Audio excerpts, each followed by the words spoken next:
I will request the Indian government to withdraw this decision because we are a neighbor, we are a good partners. जिसकी वजह से बांग्लादेश को सालाना 17,000 करोड़ का नुकसान होगा और लाखों लोग बेरोजगार हो जाएंगे। नेपाल के साथ जो बांग्लादेश की इंपोर्ट एक्सपोर्ट है वो भी आप वहाँ पे ट्रांसशिपमेंट नहीं कर सकते।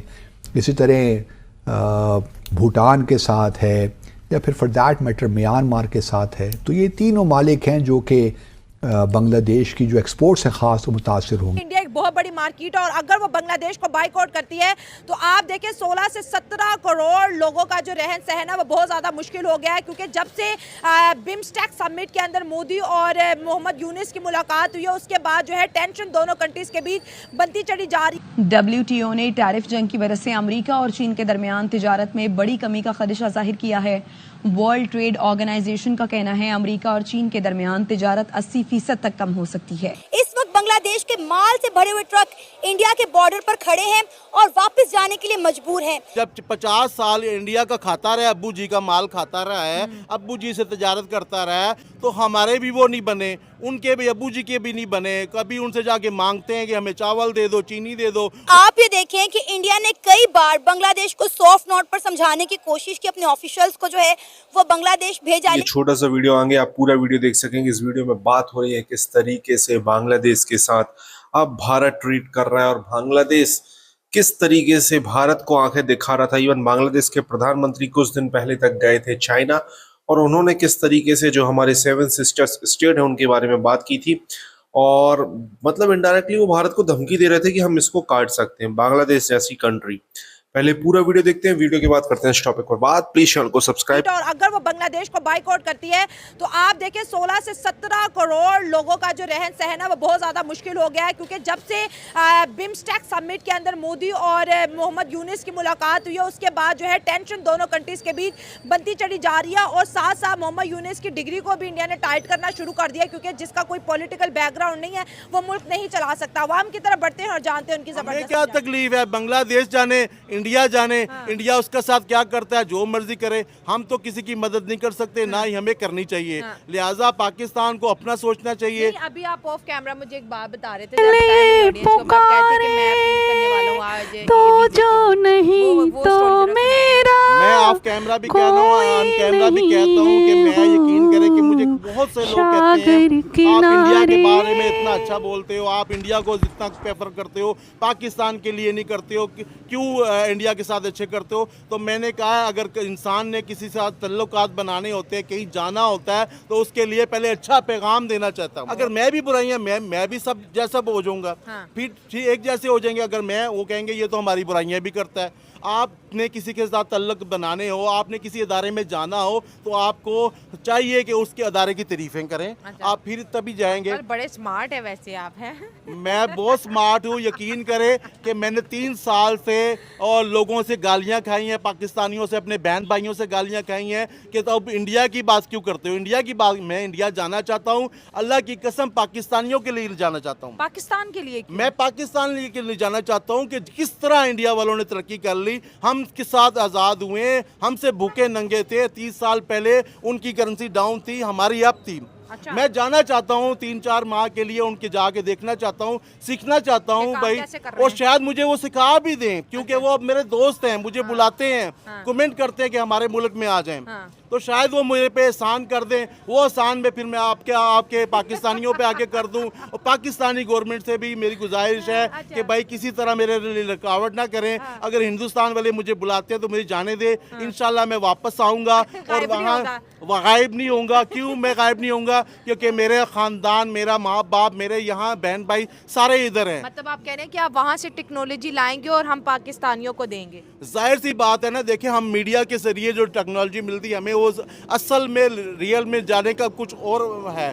कई बातें जो राज की बातें हैं जाके वहाँ जाके ही पता चलेंगी। अच्छा। ठीक है, ग्राउंड रियलिटी में पता चलती है, बाहर से नहीं पता चलती। हमें जो फिल्मों में दिखाया जाता है वो असल तो नहीं होता, सब झूठ होता है। जो ड्रामों में दिखाया जाता है वो सब झूठ होता है। जब तक मैं वहाँ नहीं जाऊँगा, जब तक वहाँ नहीं सीखूंगा, अगर मुझे वहाँ कुछ गलत लगेगा तो मैं आके बताऊँगा कि वहाँ पे ये गलत है। मगर अगर वहाँ से मुझे कोई अच्छा मैसेज मिले तो मैं आके, मेरी अब 49 ईयर्स ओल्ड हो गया हूँ, मैं चाहता हूँ आखिरी उम्र के हिस्से में कोई ऐसा काम कर जाऊँ कि इन दोनों मुल्कों की नफरतें ख़त्म हो जाएं। मैं इतना छोटा सा आदमी हूँ, ठीक है, और इतना छोटा भी नहीं हूँ। अगर चाहे तो एक देखिए, कायद आज़म एक इंसान ने पाकिस्तान बना दिया, ठीक है ना, गांधी ने, एक इंसान ने हिंदुस्तान बना दिया, आज़ाद किया। अगर मेरी बातों से पाकिस्तानियों को ज़हन खुल जाएं और मेरी बातों को, अल्लाह का शुक्र है पाकिस्तान में भी लोग सुनते हैं और मेरी बातों को हिंदुस्तान में भी लोग एंजॉय करते हैं और वो सुनते हैं, क्योंकि मैं डरता नहीं, ना मेरे बीवी हैं ना मेरे बच्चे हैं, मैं अकेला 1 पर्सन हूँ। तो लिहाजा मेरी हुकूमत से गुजारिश है, आपके चैनल की वजह से मुझे वहाँ जाने दिया जाए और जो भी अच्छा होगा बुरा होगा मैं आपको आके सही बताऊंगा। भाई अंकल को अब जाने दें। यूनुस को लाया डमी को, अब उसने मुंह से अब सच बात निकल आई है। अब खुल के चाइना सामने आ गया, चाइना आ गया सामने, खुल के सामने आ गया। जो छुपा हुआ आ रहा था अब बिल्कुल सामने आया था। इसी चीज़ का अमेरिका को ख़तरा है कि चाइना बांग्लादेश में ना रहे, चाइना को अमेरिका को ख़तरा है और हिंदुस्तान को तो कोई ख़तरा नहीं है। अच्छा, हिंदुस्तान के लिए तो ये कोई मसला नहीं है। हिंदुस्तान ने तो देखे ना, आज 30 साल से किसी के साथ लड़ाई करता ही नहीं है। वो तो अपनी इकानमी को ऊपर लेके जा रहा है, उसको इधर उधर की फिक्र ही नहीं है।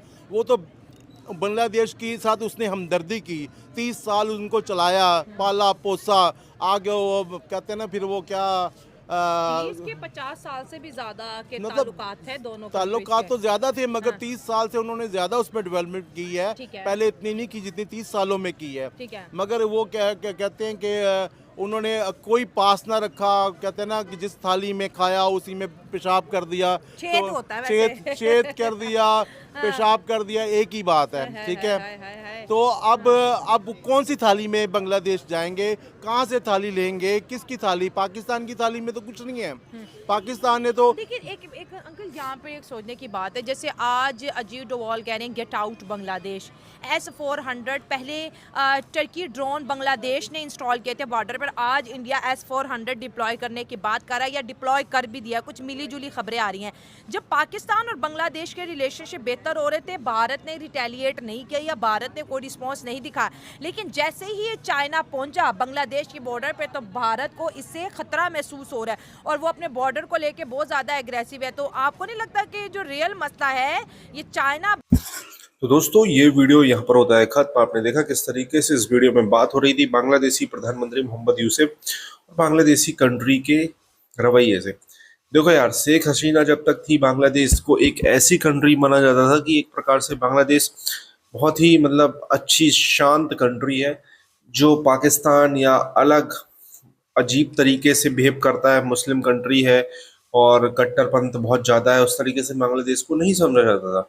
बट बांग्लादेश के जो लोगों ने, उनके लोगों के अंदर जो छुपा था, उन्होंने अभी हाल फिलहाल में बहुत अच्छे से सामने ला दिया है। चाहे वो किसी भी मैटर हो, वही पाकिस्तान वाला इस्लामी कीड़ा बांग्लादेशियों के पिछवाड़े में भी निकला है और वो कीड़ा वो वैसे ही बिहेव कर रहे हैं। वो कीड़ा भारत के मुसलमानों में भी है, तो वो कीड़ा यहाँ के इंडियन सब कॉन्टिनेंट के मुसलमानों में रहता ही है। आप समझ जाओ, इंडियन सब कॉन्टिनेंट के मुसलमान लगभग 70 से 80 करोड़ के बीच में है, जो दुनिया के सभी मुसलमान देशों में किसी भी एरिया में हो सबसे ज़्यादा है।